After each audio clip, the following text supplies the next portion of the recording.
Va a hablar ahora Alfredo Abad Torres, que es profesor titular de la Escuela de Filosofía de la Universidad Tecnológica de Pereira, Colombia.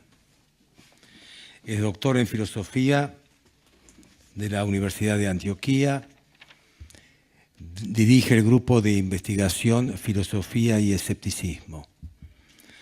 Ha publicado los libros Filosofía y Literatura, Encrucijadas Actuales en el 2007, Pensar lo implícito en torno a Gómez Dávila en el 2008, Cioran en Perspectivas con Liliana Herrera en el 2010, Entre Fragmentos, Interpretaciones Gómez Davilianas como compilador en el 2017, y su tema es Una idea de filosofía, Cioran, intérprete de Borges. Alfredo. Muchas gracias. Muchas gracias por su presencia este día. Efectivamente voy a hablar acerca de la idea que tiene Cioran de la filosofía y específicamente a partir de la interpretación o de la lectura mejor y de el asombro con que Cioran concibió su lectura de Borges específicamente a partir de la carta a Fernando Savater, del último de los delicados. De manera que las citas, que en realidad son pocas que yo voy a hacer aquí de Cioran, son todas ellas extraídas de esta carta. La asimilación de Cioran como un filósofo no deriva de un capricho. Por el contrario, en él la filosofía cobra su identidad, su necesaria especificidad a través de la cual es concebible. No otra razón le atañe a quien con suficiencia puede descartar la comodidad del pensamiento, a quien con extrema probidad supo desasirse de los dones que ofrece cualquier escolasticismo, ya sea por la facilidad de remitirse a un canon cualquiera o a la indulgencia derivada por la pertenencia a una capilla de pensamiento. Es imposible encontrar estos últimos rasgos en Cioran. Alejado de las modas intelectuales, supo mantenerse al margen, y dicha firmeza constituye su logro, su legado no solo teórico, sino eminentemente ético. La filosofía cobra mayor amplitud en la medida de asimilarla a una manera de ser, de obrar, de vivir. No comprender esta actitud equivale a desprenderse de la expresión más comprometedora y lúcida que envuelve todo filosofar. Cioran conservó esta característica durante toda su experiencia vital e intelectual. A pesar de la desavenencia teórica que sostuvo con la filosofía, concebir un distanciamiento total se afianza en una inadecuada manera de asimilarla, desde un aspecto puramente teórico que se margina del campo práctico. En cambio, el estrecho vínculo que en realidad se establece en Cioran se define a través de la manifestación explícita en su obra y en su vida de un estímulo vital desde el cual no puede dejar de estar presente una reflexión nacida en el seno de la praxis. Olvidar esto sería excluir el más estimable don de toda reflexión filosófica. ¿Acaso olvidamos el sentido negativo, el rechazo visceral que el rumano establece en su obra cuando esquematiza su propio pensamiento en contra de la filosofía? De ninguna manera. Por el contrario, el enfoque desde el cual Cioran parte es auténticamente filosófico. Su intento de exclusión se entiende en relación al rechazo de una comprensión de la filosofía como ejercicio conceptual marginado de una presencia vital, de la savia inmediata de la vivencia. No otra cosa ilustra Cioran cuando orienta su interés hacia los textos en los que se evidencia esta característica a través de los autores que lo atraen. El rechazo cioraniano de la filosofía se gesta cuando es comprendida solo como un derrotero teórico marginado de la existencia. La exclusión de la raíz vital que conmueve, que explora la realidad más cercana al hombre, sus vivencias. Por tal motivo, encontramos en Cioran un rasgo por el cual la filosofía escudriña un ámbito con el que constantemente choca, la individualidad. El valor de esta radica en la recepción que el hombre hace de su contexto y de su aprehensión íntima. El rechazo frente al academicismo y la conceptualización objetiva de un pensamiento que promulga un afán universalista. No lo realiza Cioran desde la negación per se de estas características, sino desde la estimación de que ellas niegan la confrontación plena, vívida y arraigada del hombre, su propia intimidad, su cuestionamiento radical profundamente ligado a lo que su ser revela como constitutivamente roto. Si se piensa desde este punto de vista, la concepción que Cioran tiene de la filosofía, podrá obviarse todo el contenido absurdo de acusaciones contra el autor, cuyos fundamentos se centran en una defensa de la disciplina desde el campo conceptual. En cambio, con mayor profundidad y mejor óptica, habrá de desplazarse el interés hacia la perspectiva brindada por un cuestionamiento básico en el cual el hombre destaca su plenitud crítica.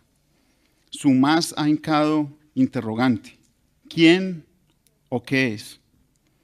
En esta pregunta se arraiga la especulación cioraniana. No percibirlo implica un desatino en el abordaje de un autor para quien el afianzamiento de este malestar, el del interrogante mismo, se desplaza a lo largo de toda su obra. Al hacer claridad sobre su manifiesto antifilosófico, al puntualizar su rechazo en torno a ciertas prácticas y también, por supuesto, especificidades estrictamente teóricas, cobran mayor amplitud y legitimidad sus apreciaciones en torno a la idea de filosofía que le hace sugerir el último de los delicados. A partir de ahí, del perfil que dibuja del autor argentino en la ya célebre carta a Sabater, logra consolidar no solo lo que representa Borges, sino la idea que de la filosofía éste le sugiere. La constitución de una particular manera de concebir el pensamiento filosófico a través de la levedad borgiana está fundada en toda una concepción previa. La encontramos en otros textos cioranianos, dispersa, mas al fin de cuentas lo suficientemente consolidada y clara. La filosofía es un estilo y uno que revela específicamente un compromiso con la levedad que acarrea la carencia de ideologías o dogmas. De esta manera es posible comprender que el pensamiento que Cioran logra destacar en Borges es justamente coincidente con el que ha incorporado en gran parte de su obra. Lo que el rumano encuentra en el argentino es su propia idea de un pensamiento al margen del fanatismo, del dogma, del sistema. Obviamente, bajo un procedimiento, un estilo y una constitución de sus obras completamente distintas, pero lo suficientemente emparentadas en ciertos puntos. Cito a Cioran: jamás me sentí atraído por espíritus confinados en una sola forma de cultura, no arraigarse, no pertenecer a ninguna comunidad, fue tal mi divisa. Hasta ahí la cita. Bajo esta óptica, es comprensible por qué una forma tan amplia de expandirse en un saber tan vasto como el de Borges es apreciada por Cioran. Borges, por supuesto, no perteneció a ninguna comunidad. Su espíritu, si acaso puede ser precisado, convivió con la pluralidad, más allá de cualquier pertenencia a un reducto ideológico. A partir de una curiosidad ilimitada, Borges es el prototipo de un espíritu que lleva al extremo la necesidad y la amplitud por un saber que no se sustenta en el qué, en la sustancialidad ideológica, sino en su propia expresión. En otras palabras, es claro que el escepticismo que permea la obra de Borges invoca con bastante claridad la imprescindible relación de un pensamiento con la variabilidad de sus formas, con el pluralismo que lo envuelve, con la diversidad a la cual está conectado. No por otra consideración Cioran se refirió de esta manera. Cito a Cioran: en él, hablando de Borges, en él todo está transfigurado por el juego, por una danza de hallazgos fulgurantes y sofismas deliciosos. No se trata obviamente solo de un juego, es más que un despliegue de ideas, de teorías, de elucubraciones metafísicas sin asidero. Se trata de una consideración que tiene en el ámbito estético su mayor sustento. El juego se da por la fascinación que Borges hace manifiesta en la presentación de las ideologías, de las culturas, de los antagonismos, de las posturas filosóficas y sobre todo por el asombro que los identifica. Estas son las presencias fundantes desde donde se convoca y motiva a su derrotero. En esta invocación a unos hallazgos en cuyas aperturas se concentran estos juegos, prevalece el acrecentamiento artístico por el cual se especifica la necesidad humana de crear, de ampliarse, de afianzarse en la multiplicidad de su potencia. Este es el rasgo común de la mentalidad del argentino, el juego, el arte, el pluralismo en todos sus órdenes. De esta manera, su escepticismo nace a raíz no de una concepción primigenia que lo fundamente, sino de una derivación causada por la amplitud, por la imposibilidad de permanecer y arraigarse en una única percepción del mundo. Por ello mismo, la filosofía en él se vuelve arte, se vuelve literatura y ante todo fantástica, tanto por desencanto como por exigencia altiva de un norte estético. La filosofía deja de ser una reflexión sustancial, se torna juego en el que el hombre justifica su existencia, se torna sofística, lejos del carácter peyorativo del término, porque la filosofía siempre lo ha sido, muy a pesar de quienes puedan asumir una distinción entre ambas. Es en este sentido como hay que entender el apelativo de delicado con el cual Cioran interpreta la concreción estética de Borges, implicada en los ámbitos en los que se desenvuelven sus textos, sus preocupaciones. Dice de Borges Cioran: Borges podría convertirse en símbolo de una humanidad sin dogmas ni sistemas. Hasta ahí la cita. En efecto, un espíritu libre de pesadez ideológica, de la consigna fanática, de la pretensión de alcanzar una verdad, es enteramente un espíritu delicado, pero ante todo, un espíritu signado por la suficiencia que proporciona la estética, es decir, la conciencia que establece el sentido proporcionado por la plenitud de una apertura creativa, en la cual el juego con las ideas es fundamental. Liberadas del peso de una significación, de una sustancialidad, las ideas cobran un matiz escéptico, marginadas así de las facetas que consigna Cioran justo al inicio de su genealogía del fanatismo. Al margen entonces de las manías que las animan, las ideas pueden expresar todo el sentido desde el cual Borges llega a abrazar su pluralidad. En efecto, como efectos creativos y expresiones humanas, las distintas visiones de mundo se acogen en la amplísima recepción que el argentino realiza. A este tipo de sacralización estética del mundo, de irrealidad dignificada por el arte, de malabarismo de lo ilimitado, como lo llama el propio Cioran, es a donde apunta la expresión, no la significación de Borges. Porque, en efecto, para marginarse de un dogma, de una verdad, es necesario identificarse con la ligereza del escepticismo y con el acogimiento de una vitalidad que solo sobre el fondo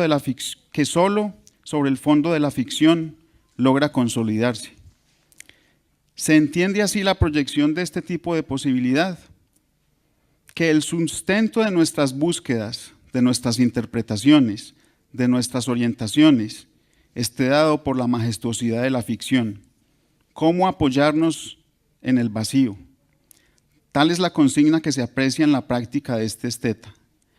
Las ideas devienen figuraciones cuando su recepción está definida por su propia movilidad, por el intercambio libre en el cual la razón, más que validez universal, se asume como un instrumento creativo ajeno a una verdad.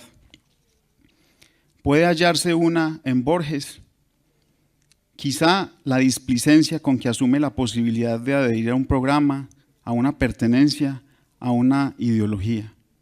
Este sano escepticismo, esta pletórica diversidad, esta profunda ligereza, son los rasgos a donde apunta la impronta de Borges, pero por supuesto, son los mismos que en algunas oportunidades se reconocen en Cioran, porque en efecto implican de cierta manera su propia visión desencantada.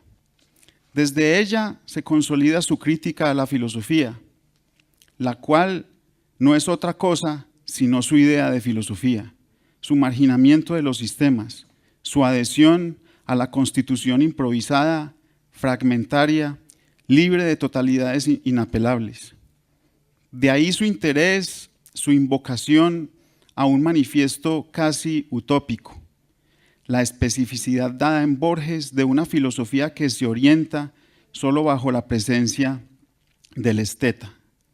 Una declaración semejante subvierte las pretensiones de los discursos rígidos y fuertes, desdeñados aquí con tanta sublimidad. Se erige contraria a la pretensión de consolidar filosóficamente una reflexión o experiencia especular del mundo. Muestra una condición deleznable en la medida de hacer explícita su necesidad de imponer una imagen de mundo que forzosamente hay que legitimar y sustentar.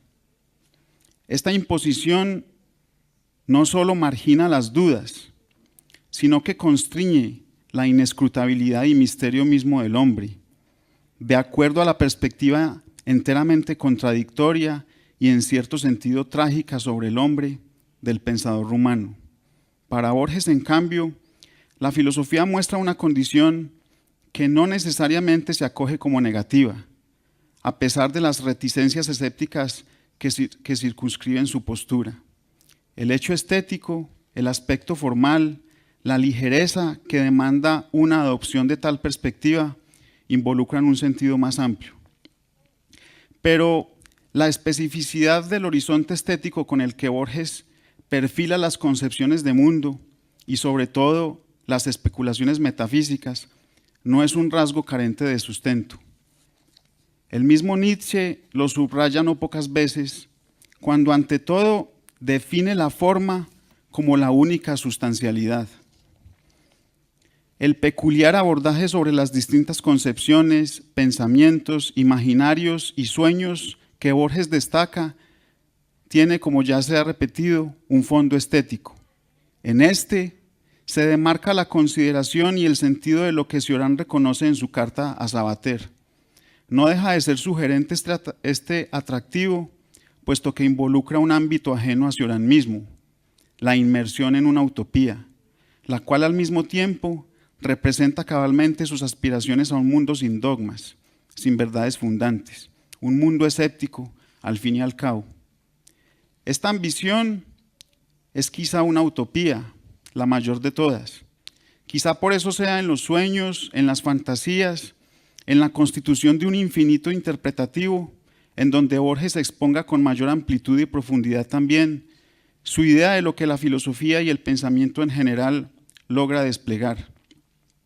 Al impugnar la cohesión de una filosofía que pueda ofrecer respuestas y sentidos definitivos, Cioran, desde una orilla distinta, pesimista, pero tan lúcida como la de Borges, orienta su crítica hacia el recorrido por un sendero problemático y paradójico por el cual el hombre transita.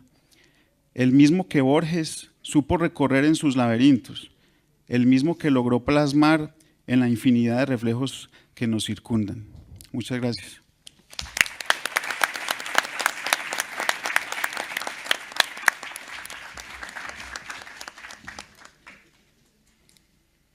Gracias, Alfredo.